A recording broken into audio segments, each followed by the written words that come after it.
Hey friends, Sarah here. Welcome back to a LEGO City update, and in today's update we are going down under with a custom LEGO City train layout courtesy of the woodworking skills of Mr. Bins and Bricks, who had an idea in his head and we ran with it and it looks phenomenal.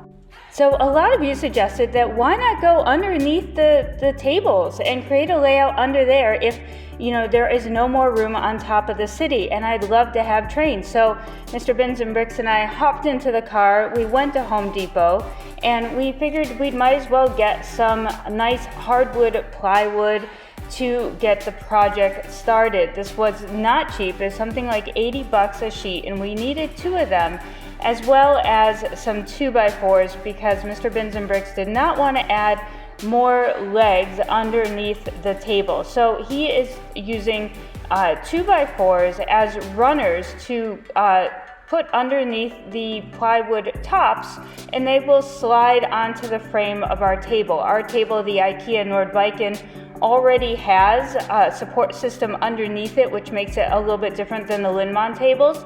So we don't really need more legs. 2x4s will work and create a really nice runner system, and we'll show you that once it's done. However, I goofed up and I didn't take any pictures of that process. So basically a drill and some screws and you're all set. So you can see we're in our room. This is a huge plywood. Look how tall that is.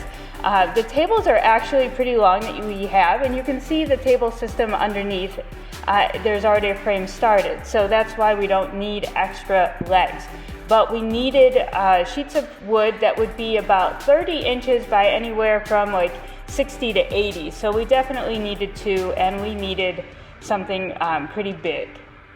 So underneath the table is a perfect layout for trains, at least I'm hoping. It's going to kind of be up to the cat in the end what she decides to do under there, but we're going to start kind of slow, just get some trains going, see how she responds. I don't want to get all excited and put a huge section of city or such down there and have her destroy it. So I think trains will be the perfect way to get started, and we'll see what it looks like underneath. I don't love sitting on my knees. I think I've said that a lot before, but I'm willing to do it if it means bringing trains into the city. So I hope you guys are excited as I am. We're gonna get the tables cut and put together, and then we're gonna lay out the train and see how it looks. So make sure, guys, if you haven't liked this video yet, make sure to like it. Make sure to subscribe if you're new here, because we are doing all things LEGO City this year, including making this custom LEGO City train layout.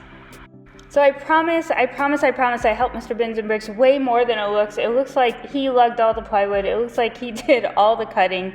But the reason why there is not too many step-by-step photos is because I was actually helping, or I was homeschooling my kiddo. Either way, I was doing something for sure. But we cut off 2 sections of each of the plywood to make 2 separate tables. That is a very old saw, and it still worked, so awesome. Mr. Bins and Bricks was kind enough to get all this sanded up really nice for me, so I'm so pleased with that. We're still deciding whether or not we want to paint it or stain it or do something with the surface. Mostly I'm still waiting on the cat to let me know what she thinks of this whole plan, since she is the mayor of New Figport here. So let me know in the comments. Should we get these painted? What do you think? Should they be white? Should we stain them a white type of stain? It is only plywood, so there is only so much we can do. But let's see how these tables look in the city. So Sarah wanted me to point out to you guys what I did here for her train table underneath her LEGO City.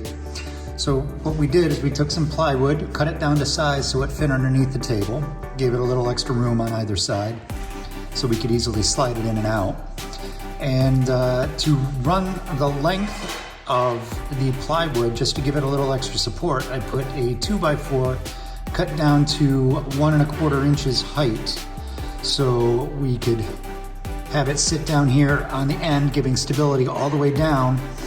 And it was also the same height as the support beam here that runs down the length of the table as well onto the other side, so that it's equally resting on the 2x4 cut down to 1 1/4 the support for the table, and then all the way down on the other side. So there's no sag in the table, and it runs the whole length of the way, and it keeps it in a nice, good, firm structure.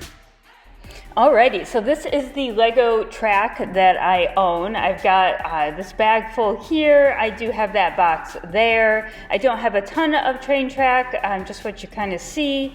So we're gonna have to see how far we get with putting it around. I do believe I have enough to get around the tables. I don't have any switch track right now.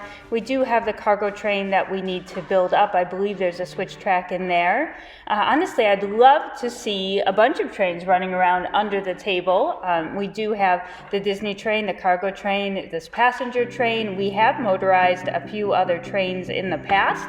So I'm really excited to see what we can do with trains under the table, but I've never had multiple trains going at the same time. So that's going to be a really new experience for me.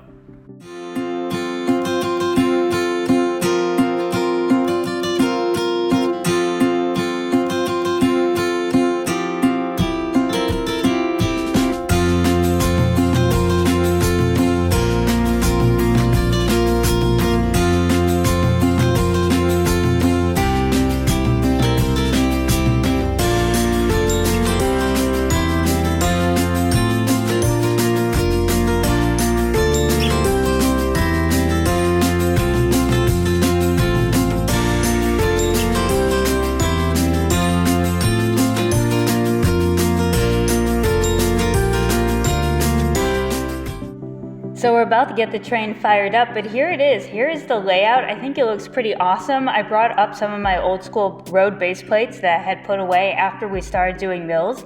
And Mills is fantastic, of course, but it is complex, and it takes away a little bit from the classic Lego look that you see going on here, which feels really fun at the moment.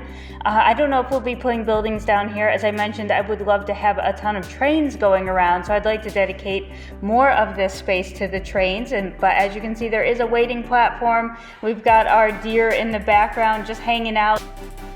I also think it'd be a ton of fun to have some of the older retired train stations from Lego City theme underneath this table as well. There are actually 3 of them I have my eye on, so you can let me know in the comments which one of the 3 coming up you would like to see in the city. It could be 1, it could be 2, it could be all 3. I think there is actually room to have all 3 of these underneath the city, one on one end, one towards the middle, and then lastly one in the back towards the wall. Each of these are very nicely styled. They're all very similar in type of style, so I think they would all blend in and give their own unique look to the space underneath the city. So we can definitely pick those up on Bricklink. They're still a somewhat of a decent cost for a retired set, so I'd be really excited to add those in the city. So make sure to leave a comment below. Let me know which one of those, or all 3. I'll get all 3. If you say get all 3, I will get all 3, and we'll get them down into the city. So let's enjoy some train time in the city